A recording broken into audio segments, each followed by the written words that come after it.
Hello বন্ধুরা, good morning. তোমরা সকলে কেমন আছো? আশা করি সকলে ভালো আছো।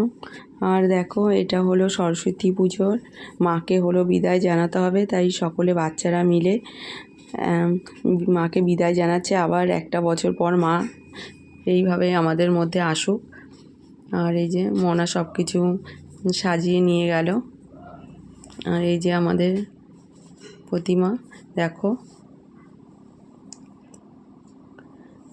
একে একে সবাই মিলে মাকে বরণ করে নিচ্ছে।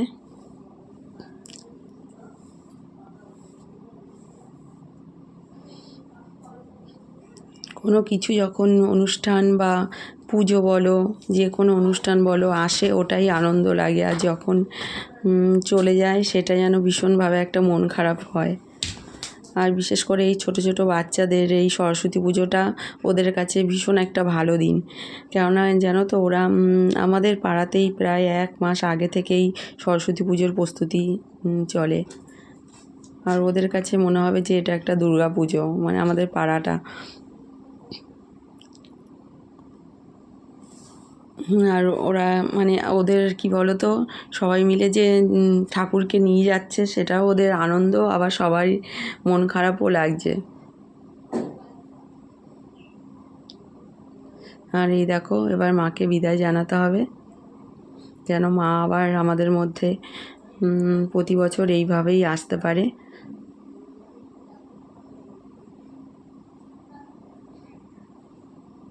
আর প্রতিটা বাচ্চা যেন এইভাবেই তাদের কি বলবো, তারা যেন প্রতিটা বছর এরকম আনন্দ করেই তারা ঠাকুরকে নিয়ে আসতে পারে। আবার দেখো না, এখানে ওরা এতটাই মজা করছিল, ভীষণ ভালোও লাগছিল।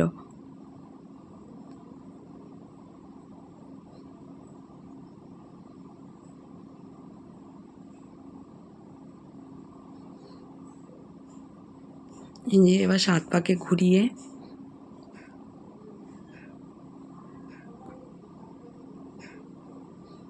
আমাদের এই গঙ্গাতে না ভাসান দেওয়ার একদমই নিয়ম নেই, তাই জন্য মাকে এখানেই পাশেই সবাই রেখে গেছে। তাই এখানেই 7 পাক ঘুরিয়ে মাকে সবাই বিদায় জানিয়ে আমরা চলে আসব।